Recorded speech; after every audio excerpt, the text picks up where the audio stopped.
voting rights for blacks in the first year he was in the legislature of Illinois. He refused to sign a petition from a black friend of his, acquaintance of his, requesting that blacks be allowed to testify in court. Not much to sign on to. And there weren't many there anyway.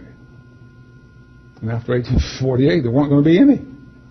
He voted against abolishing the slave trade in the District of Columbia during his undistinguished and only term in Congress.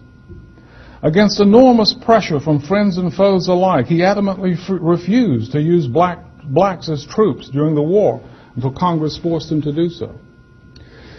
He said that they would be fighting for, it would be with the Confederacy if you let black troops come in.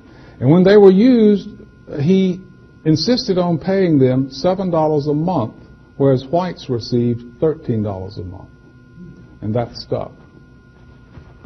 Near the end of the war, he helped draft the new Constitution of Louisiana, and just as Lincoln had always publicly opposed the granting of citizenship to blacks in his own state, so he refused to acknowledge black citizenship and suffrage in Louisiana, even for black Union veterans. He relented only under pressure from Congress. Now, throughout his career, Lincoln was opposed to universal emancipation as being an evil greater than slavery itself. And the reason is equality wouldn't be possible. So you have emancipation with no equality and all of these restrictions, then, you know, you're going to have social chaos. It's better to manage this alien population. Listen to what he says. What? Free them all and keep them among us as underlings, as they are in Illinois, not citizens, can't use the courts.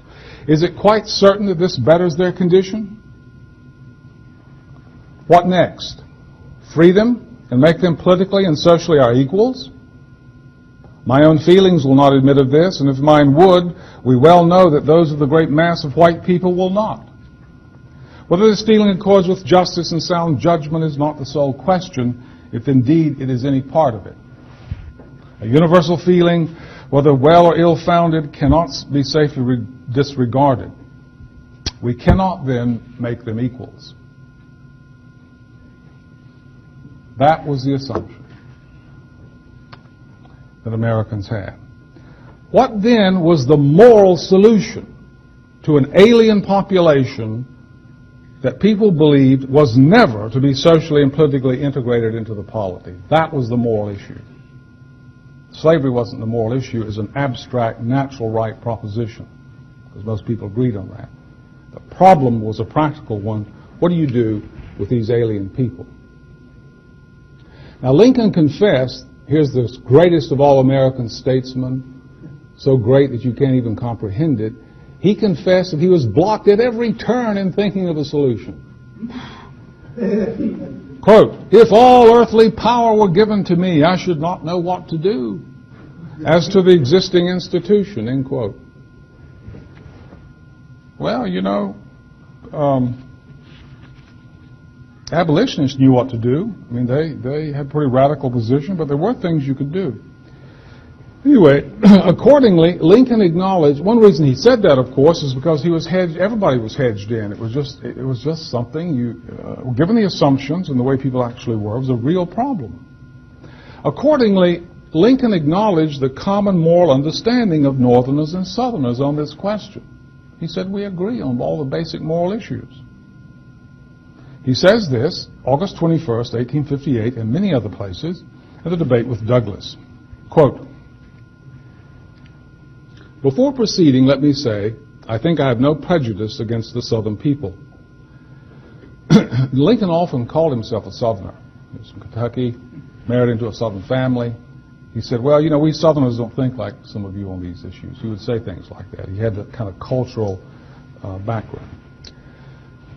And I have no prejudice against the Southern people. They are just what we would be in their situation. Think of Illinois.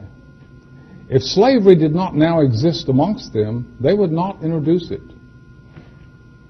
Here, the common belief of Americans that slavery abstractly considered is wrong, and Lincoln has acknowledged that, acknowledging that even for Southerners. They wouldn't introduce it. Why? Because they think it's wrong. If it did now exist amongst us, we should not instantly give it up. Here, the common belief among Americans that the consequences of universal emancipation will be worse for blacks and whites than the institution. Continue with Lincoln. This I believe of the masses of the North and South. When Southern people tell us they are no more responsible for the origin of slavery than we, I acknowledge the fact. Here, the common belief that slavery is an unfortunate inheritance of British colonialism. End quote.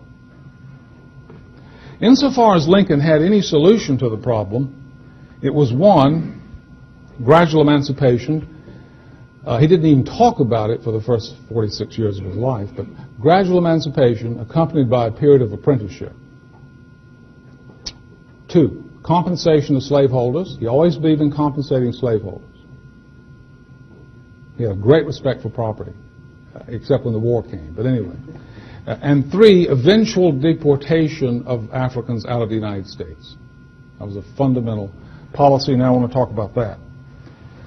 The American Colonization Society, which promoted deporting blacks out of the United States, including among its members Lincoln, Daniel Webster, Francis Scott Key, Andrew Jackson, Millard Fillmore, John Marshall, James Monroe, James Madison, Thomas Jefferson, and so on and so on. Henry Clay, who had been president of the society, was Lincoln's mentor on matters of slavery, economics, and politics. Much of Lincoln's writings are almost cribs from Clay. He loved Clay. Like Clay, Lincoln had a high moral vision of slavery as a period of tutelage whereby Africans acquired the dispositions of a superior civilization in religion, law, and liberty.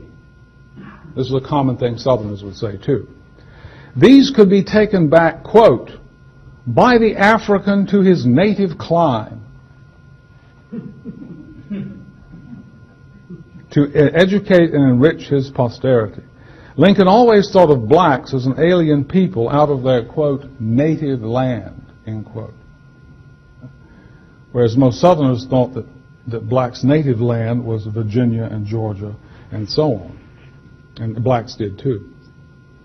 According to his biographer, J.G. Randall, Lincoln placed deportation at the top of his presidential policy agenda and observed that, quote, one can hardly find any subject on which Lincoln argued and pleaded more earnestly than on this, end quote, deportation. In 2 State of the Union addresses, in the preliminary Emancipation Proclamation, and in a number of other policy statements, Lincoln urged that the federal and state governments buy slaves and deport them to an appropriate place. He had argued for this during the debates with Douglas. In 1857, he proposed that the Illinois legislature appropriate money to colonize free Negroes out of the state. He introduced a constitutional amendment in 1862 to buy and deport slaves. Lincoln engaged the State Department to arrange a treaty with England, France, the Netherlands, and other colonial powers to sell or to lease a place for free Negroes. The Secretary of State was ordered to explore the possibility of settlements in Haiti, Liberia, New Grenada, Ecuador, St. Croix, Suriname, British Guiana, Honduras, and even the Amazon. Preferably a hot place. At one time, he proposed deporting the entire slave population to Texas. This was when Texas was fighting. Florida was also considered. Even in the last months of the war, Lincoln proposed to his cabinet raising $400 million to compensate slaveholders if they would return to the Union and ratify the 13th Amendment by July 1st, 1865. Now, compensated emancipation was always tied in Lincoln's mind to the policy of deportation. And he did say that the deportation would be at their will. I mean, that the slaves would have to give their consent. But once the federal government has a policy of deportation by consent, consent gets pretty tacit. I mean, we now start talking about tacit consent. So you don't want to have federal government talking about deportation of anything or anybody. Okay, for 45 of his 56 years, Lincoln never raised the issue of slavery. Nor did he make any effort to improve the conditions of blacks in Illinois. Lincoln took up the topic of slavery only after the Kansas-Nebraska Act was passed in 1854. This act abolished the Missouri Compromise line that extended to the west, allowing slavery to the south but ruling it out to the north. The territories would now decide, after this Kansas Act, whether or not to allow slavery. Most commentators agree that Lincoln turned to the slavery question as a way of reviving a moribund political career.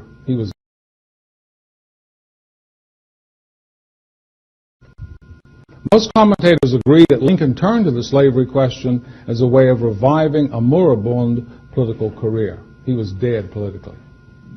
As many today play the race card to gain power and to centralize power, so Lincoln played the slavery card.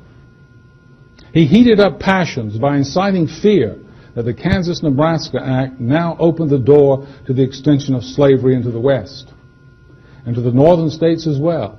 In other words, if any state could decide whether it would have slavery or not, then, for all you knew, Massachusetts, Pennsylvania, God knows what the slave power could do. They'd all be voting for slavery. Or if, and so on. So, but this was largely a contrived issue, this fear of slavery in the West, as Daniel Webster pointed out.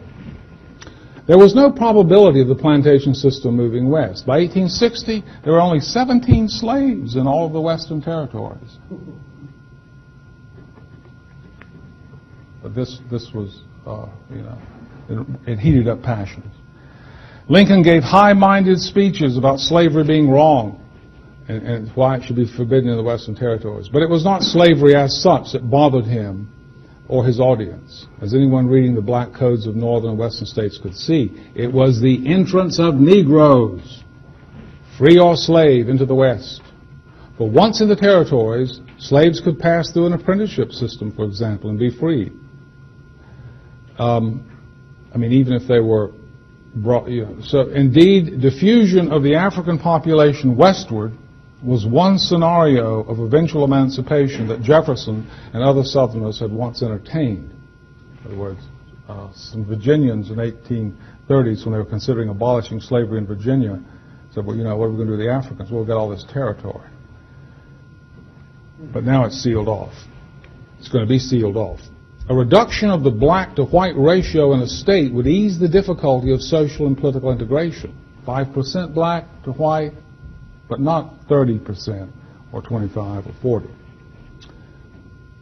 But diffusion had been blocked by the demand that the Northwestern Territory should be an African-free zone. For example, John Randolph freed his slaves in his will and bought farms for them in western Ohio. But the citizens of Mercer County, Ohio, forced them out. The slaves returned to Virginia and asked to be made wards of the state. And they were. So Virginia didn't want to keep having these wards of the state to take care of. It was this fear that the Western Territories would be a dumping ground for blacks and not a moral passion to stamp out or to restrict slavery that animated Lincoln's speeches and inflamed his audience. We really have to stress that. It wasn't a moral passion. People say, well, Lincoln was anti-slavery, etc., etc. But we've got to look at this ugly white supremacy.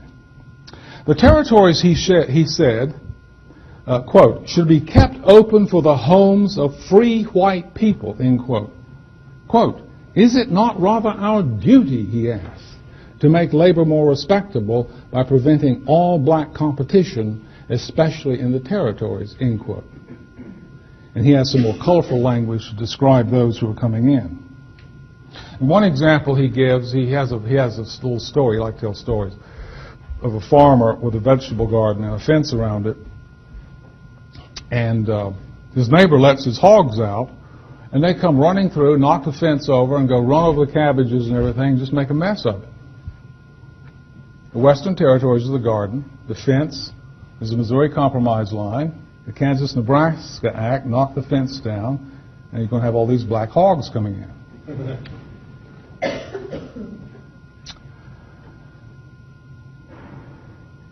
Keeping all blacks out of the territories would solve the problem of miscegenation, which Lincoln viewed with horror.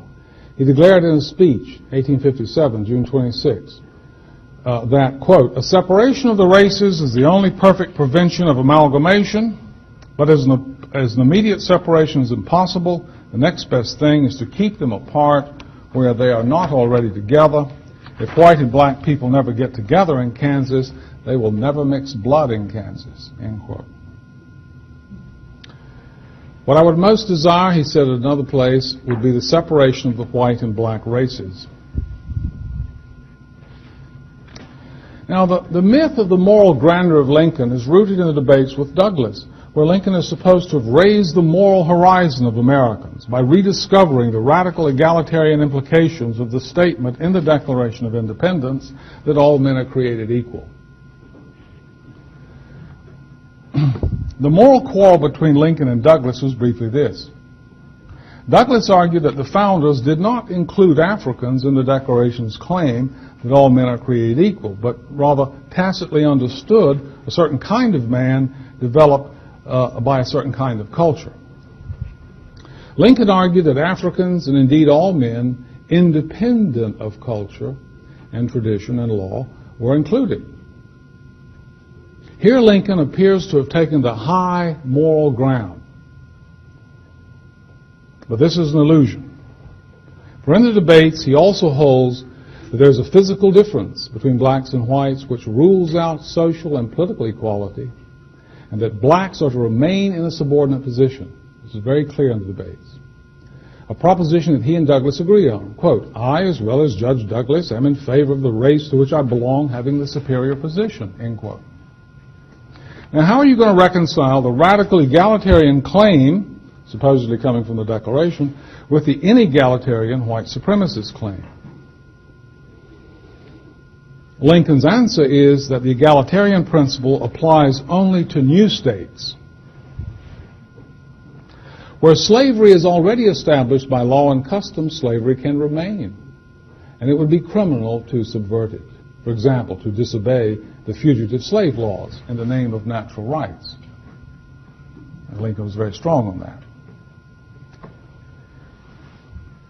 But this means that Lincoln was reduced in the debates with Douglas to the moral absurdity that blacks were included in the inalienable natural rights affirmed in the Declaration of Independence, but that they could not exercise those rights in the United States.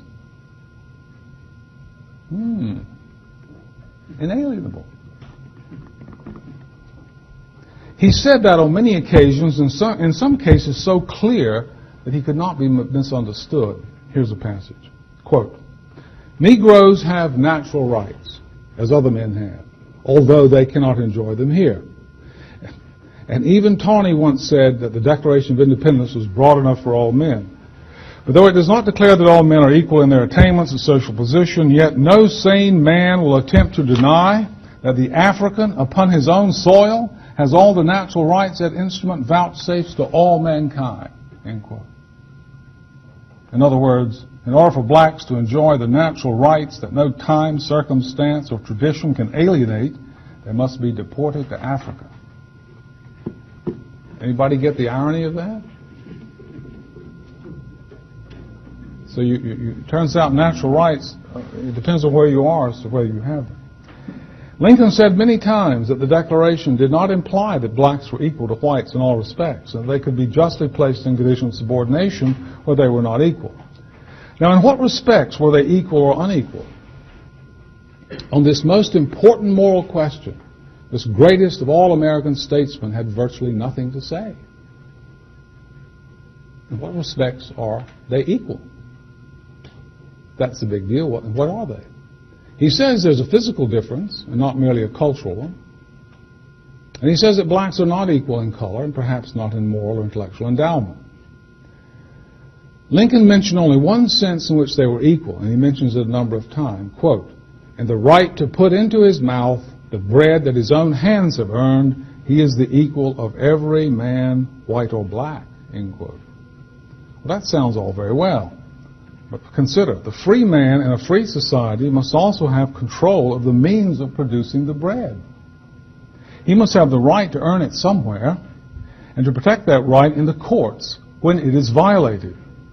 But he cannot earn it at all in Lincoln's Illinois. because the Constitution of that state prohibits his entrance. And even if he's in the state, he's not a citizen, does not have use of the courts, and cannot vote, and is severely restricted.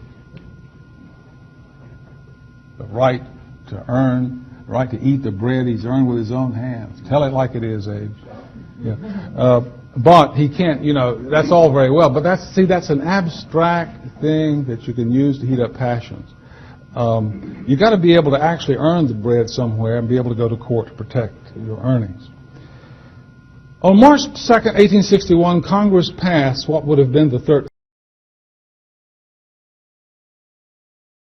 Actually earn the bread somewhere and be able to go to court to protect your earnings. On March 2nd, 1861, Congress passed what would have been the 13th Amendment. Now, this amendment made it impossible. This amendment protected slavery forever. I'll just read it. Quote, Congress passed this. No amendment shall be made to the Constitution which will authorize or give to Congress the power to abolish or interfere within any state with the domestic institutions thereof, including that of persons held to labor or service by the laws of said state. End quote. Now, you notice what that said. It didn't say that Congress shall never have the authority to interfere with slavery. It didn't say that. It said the Constitution can never be amended to give Congress the authority. The only other place where it is said that the Constitution can't be amended is that every state has a right to equality in the Senate, equal representation in the Senate. So what this amendment does is it ties slavery to the very idea of the Union. It's internal to the Union. And if you suggest an amendment to abolish slavery via the federal government, you are throwing into question the Constitution itself. Amazing, amazing. And Lincoln approved it. In his first inaugural, he says, I have no objection to its being made express and irrevocable. Because he had always maintained just that. So if the South had stayed in the Union, slavery would have continued as long as the states desired, as far as the federal government goes. Now, as strange as it may seem, there was no serious political opposition to slavery throughout the entire antebellum period, at least not in the form of national political parties. A few abolitionists were elected here and there in state elections, but no political party of any importance even raised the question of emancipation. Van Buren's minute Free Soil Party did include a compensated emancipation plank, but it was flatly rejected at the polls, sort of like Pat Buchanan's try. Nor were Lincoln and his associates above inciting racist fears and attacking Van Buren's courageous proposal.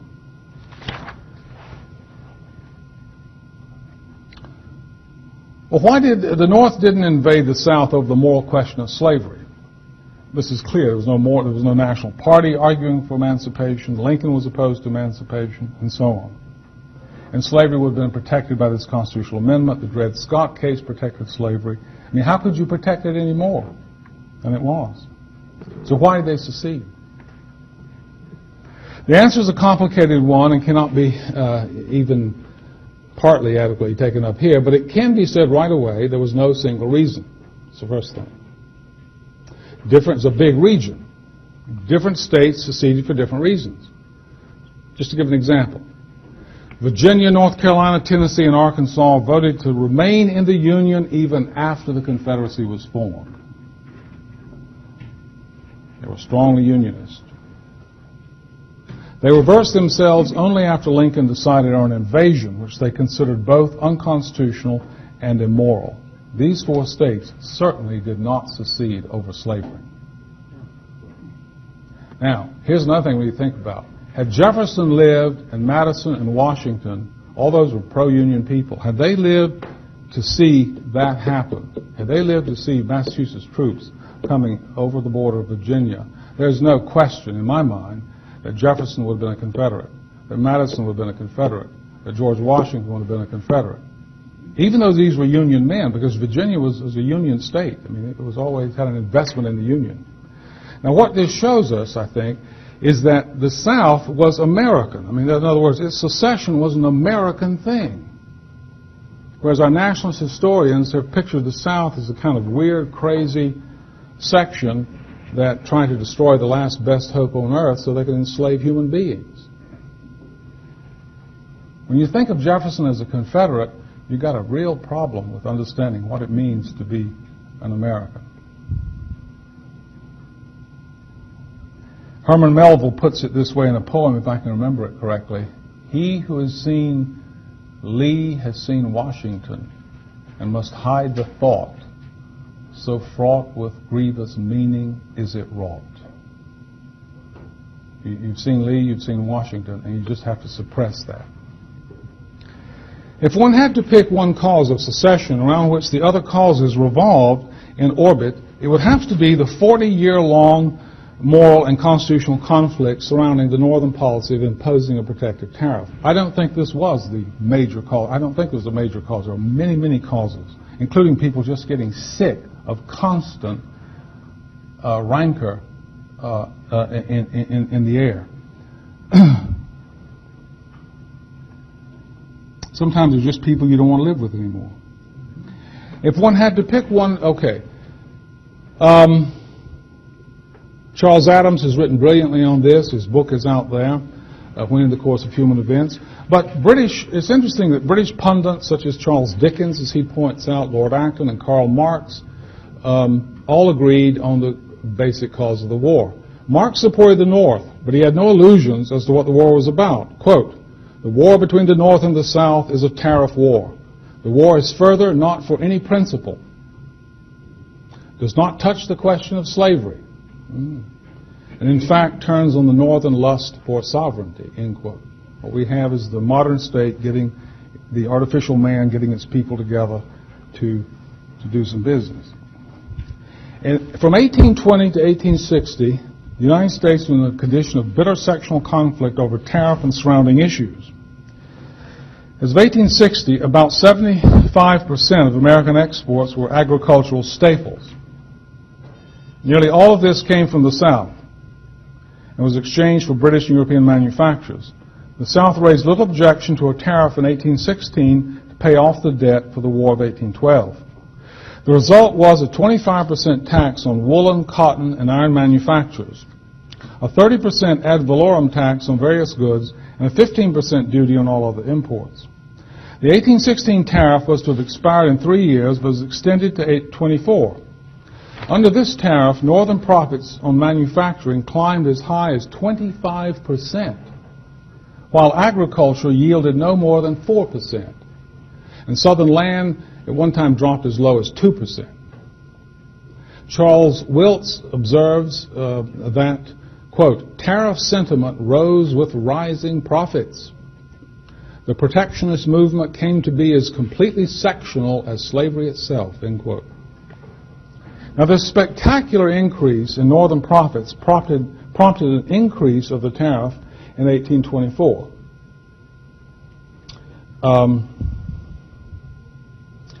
The minimum duty on cotton goods, which had been set at 25%, was raised to 33%. The minimum duty on cotton goods, which had been set at 25%, was raised to over 33% for a stunning average rate of 37%. South Carolina's economy depended almost entirely on exporting staples on an unprotected world market. A year after the new tariff, in 1824, the price of cotton dropped from 21 cents per pound to 12 cents a pound in 1 year. The next year it dropped again to 8.8 cents a pound. From 1825 to 1827, her exports declined from 11 million to 8 million. Not satisfied, the North again raised the tariff to the unbelievable high average of 50% on dutiable goods in 1828. This is called the Tariff of Abominations. Now, this was done in full knowledge of what it would do to the South Carolina export trade. The response of South Carolina was nullification until the tariff came down to 10%. A compromise was reached on dutiable goods at around 19%, eventually, where it hovered until Lincoln's election. Okay. Now, Lincoln ran on a Republican Party plank that proposed raising the tariff back to the high level that had prompted South Carolina's nullification. Back to the Tariff of Abominations. So this is... Not only that, but listen to what Southerners had to listen to. Wendell Phillips was a major leader in the Republican Party. They would hear speeches like this. Phillips says about the Republican Party, "It is just what we have attempted to bring about. It is the first sectional party ever organized in the country. It does not really know its own face and calls itself national, but it is not national. It is sectional. The Republican Party is a party of the North pledged against the South," end quote. Now, what historians will tell you is when the Republicans elected an